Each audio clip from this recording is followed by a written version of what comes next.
God damn it. So, well, good morning, everybody. It's still morning. I just checked it in Germany. It's just like 7-ish. So, and I had too little coffee for my taste. So, just waiting for the adrenaline to kick in, and then I'm pretty much awake. So, I'm going to present our lessons learned that we learned from a user-centered presentation metaphor for the Web Content Accessibility Guidelines. For those of you who may be don't familiar with them, they are basically a set of rules on how to develop accessible web applications to make them accessible. Because barriers in web applications are usually a very user-centered issue. We have on one side, we have like defects on web applications, for instance, like missing subtitles in videos or something. And on the other side, we have the user, and the user is characterized. He has specific traits, characteristics, specific impairments. He's using specific devices to interact with the web applications, but also specific assistive technologies like a braille keyboard or a screen reader or something, and has specific goals with this web applications. With this application. Only if these two vectors meet at an intersection point, this generates a barrier. So if, for instance, somebody uses like a screen reader to overcome a barrier, then the vector is somewhat altered and the barrier is overcome. So it feels natural to get like these guidelines, to tell the story of these guidelines in a user-centered perspective, especially for beginners who have usually a hard time to get in the topic of accessibility. For instance, these web content accessibility guidelines consist of 61 rules, and they're hard to understand. So therefore, we are not there yet, as the title suggests. This is just status quo. We measured where we are currently, and our lessons learned from our user-centered presentation metaphor, which is called the PersonaBrowser. And well, we have the word persona in it.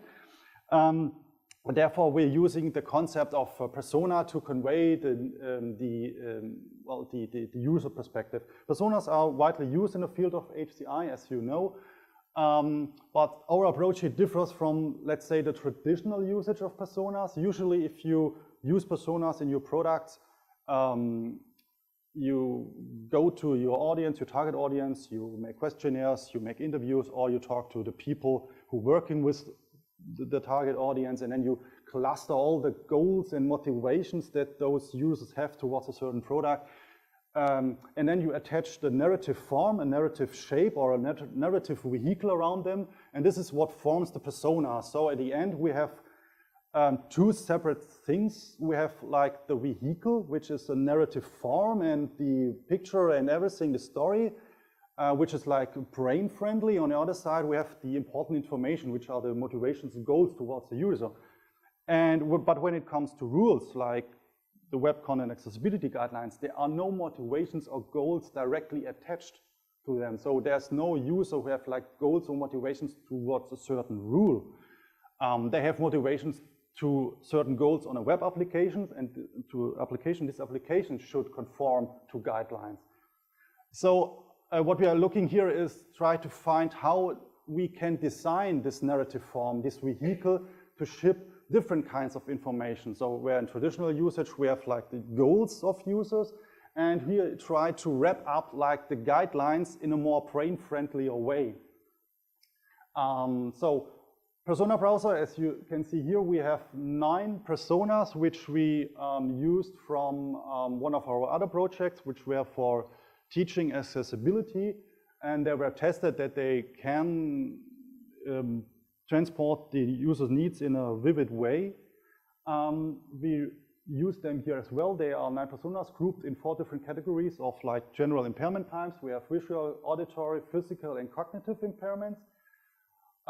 They are not equally, so we have like, I think 3 are shown here, but we have 4 visual, 2 auditory, 2 physical, and 1 cognitive impaired person. And our goal here was, well, of course, we have like the traditional persona narrative form. We have like a day on the life, for instance, here's Anna. Anna is from London.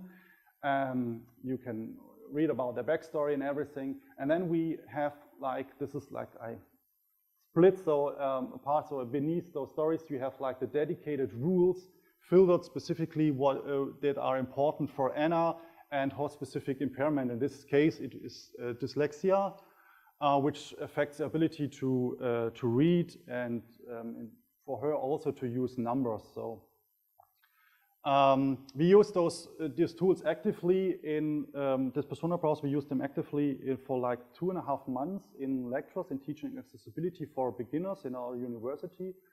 And the lessons we learned from that are from questionnaires and also from our observations and the actively using this browser and talking to the students.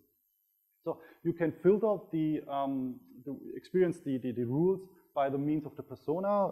The rules can further be filtered according to, well, WCAG uses certain conformance levels. There are rules which which are level A, AA, and AAA, and the more A's you get, the more, well, bottom line is the more complicated they get to the web application to conform to. So usually, well, that's the point where you can filter those guidelines. We compared those guidelines with the more traditional approach of visualizing the Web Content Accessibility Guideline, which is the WCAG quick reference from the W3C. We try to use the same, as much as possible, the same color schemes, the same language, so we didn't change the language of the rules, so we keep them the same. And we conducted a user experience study for over 2 semesters. On one semester, the students used the WCAG quick reference, and on the second semester, the students used the PersonaBrowser. Just very brief, because I just want to talk about more on the lessons learned, just to show you, yeah, I've got some awesome data also in the paper included. This is the result of the user experience test. We used the user experience questionnaire.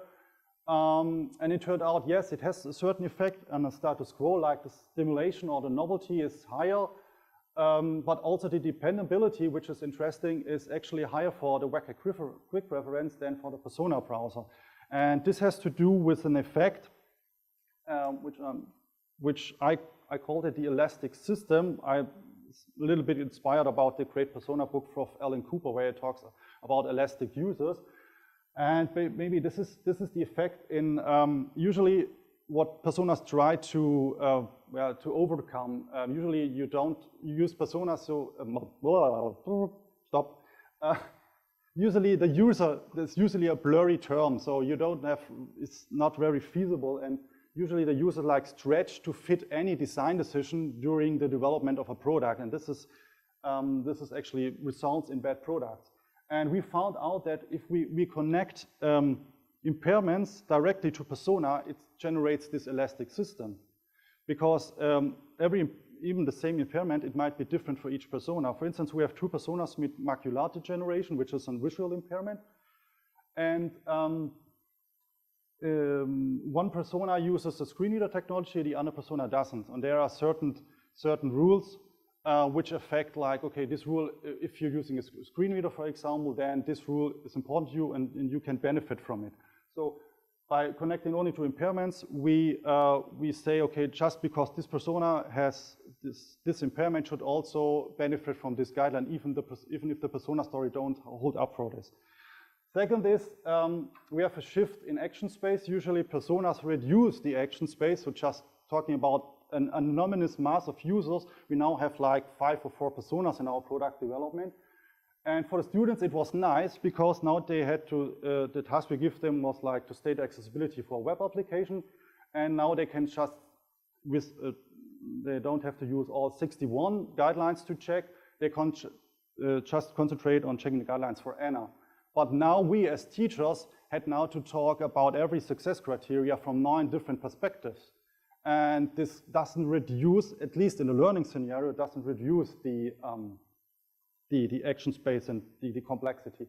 And the third part, this is the last lessons learned we try from that, is that it would, to form the vehicle, we advocate to use the barriers to form this narrative form around.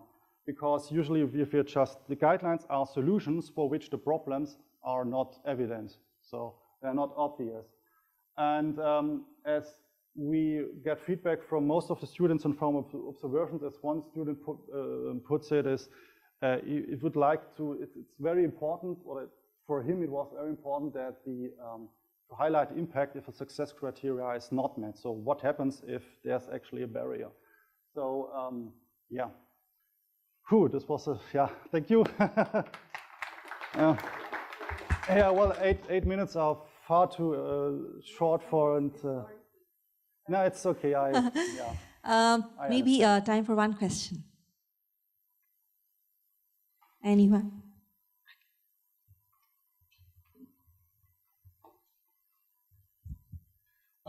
So you mentioned that you did the study over 2 semesters, right? Yes. So the first semester was with the WCAG guidelines, and then the second one was with the PersonaBrowser. Yep. Was this the same set of students? No. No, right? So. And there's a reason for that, because the students used also these tools, resources in their exams. Mm-hmm. And if one tool would have to prove better, scientifically better, then the other students would have been at a disadvantage. So right. There will be split off on 2 semesters. That's all legal reasons for that. Yes, of course. Yeah, that's what I wanted to know. Thank you.